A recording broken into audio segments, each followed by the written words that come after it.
If we elect collectively to upgrade the English language to a higher frequency through our linguistic creativity and naturally occurring verbal eccentricities, then ultimately words may be more connected through sound than through meaning.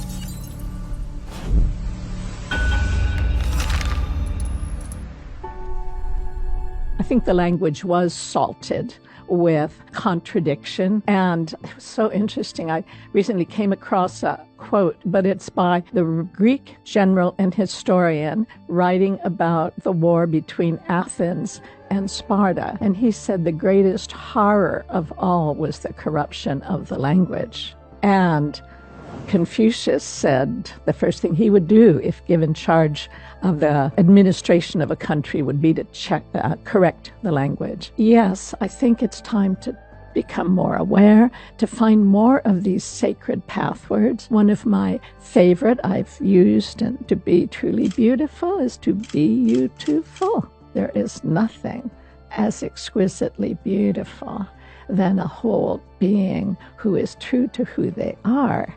And it's so funny, the word noble, I mean, it's self-defining. It's like noble. I have a poem on the letter I, because just as we have two eyes on our face, there are two eyes in the alphabet, and they talk about our higher and lower self, the yo-yo effect. Let's look at the word coincidence, and what it's saying is a coincidence, and we don't know what is the force we're working in because we're so ignorant.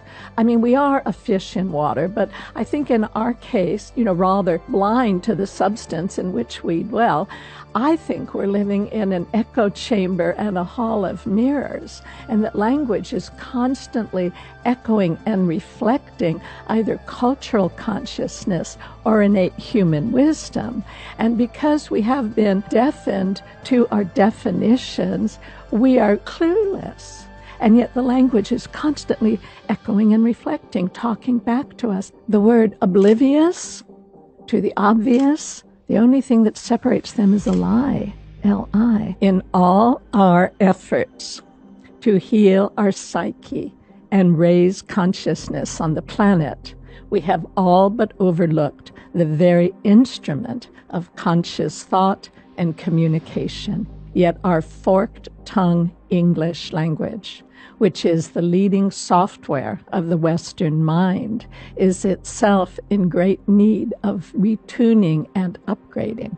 Over the course of my life, I cultivated a heightened sensitivity to how the total normality of insanity in society is echoed, reflected, and reinforced by the English language, which inadvertently yet unavoidably propagates an antiquated and manipulated vision of reality promulgated by the ancient church as an instrument of mind control at a time when people had to surrender their mind if they wanted to keep their heads about them, quite literally. You likely know omniscient, omnipotent, all-powerful, omnipresent, present everywhere. We know that is infinite intelligence. But the word that applies to us, I've never met anyone who knew it, and it is omnificent, possessing full creative power.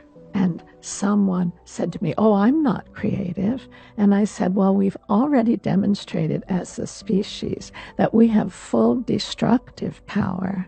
So the opposite has to be true. And we have the power of the word, which has been a very overlooked power. But Ken Burns, the documentarian, said it's the most powerful force, I believe, on earth, the English language. And the English language is the language of the birds, this mythic language, that the possibility of speaking and having the lag time between pronunciation and experience kind of evaporate or fall into divine timing rather than you keep tripping over your tongue, contradicting yourself or, letting yourself have a verbal outburst at somebody in order to relieve the pressure of the upset, only you're stuck with that nasty taste in your mouth, deaden your sensitivity. I mean, these things are so alive in us, and they are vital creative forces, and become clearer and clearer of the programming, the stuff that gunked up the system, so that we have no impediments to the full expression of divine aliveness, that we use the word to communicate with others. I like the word communication. We have the word thought. People don't notice there's also the word mentation. I mean, the language is playing us. It's like we're in a big organ. I'm going to find what my own rhythm is. Whoever holds the highest intention holds the highest frequency. There's this evolutionary impulse now to come together as a superorganism, and where every person is themselves to the fullest, sounding their singular note in the universe, contributing something that no one else can, that creates a universal harmony that lifts life for everybody. That's one vision. I call that the real commonwealth. The other vision is called herd mentality. Let's see if we can herd these people like ants. And there's even myrmidons is a word. They're like soldiers, like ants, following orders. Some people who are sick on the illusion that wealth, sex, and power is going to bring them anything that satisfies their soul. Those who have gotten carried away in a total nightmare, so be it for them. But they would like to have an ant colony. This is not predatory capitalism we're living in. It's parasitic capitalism. I mean, they're sucking the last flow through people. I mean, it's how do you be that hungry, that starving, and that blind that you have to suck energy from other people in an infinitely abundant universe that is happy to be in communication with you in every moment? Lynn McTaggart said, we need a new lens. Most important, we need a new lens through which to view the world. Well, we see the world through the word.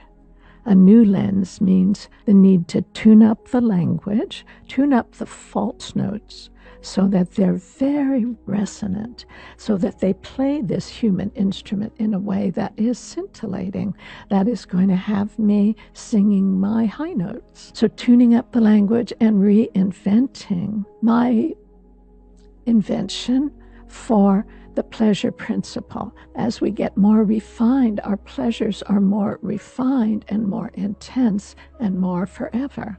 I do agree that the universe was created in the pleasure principle.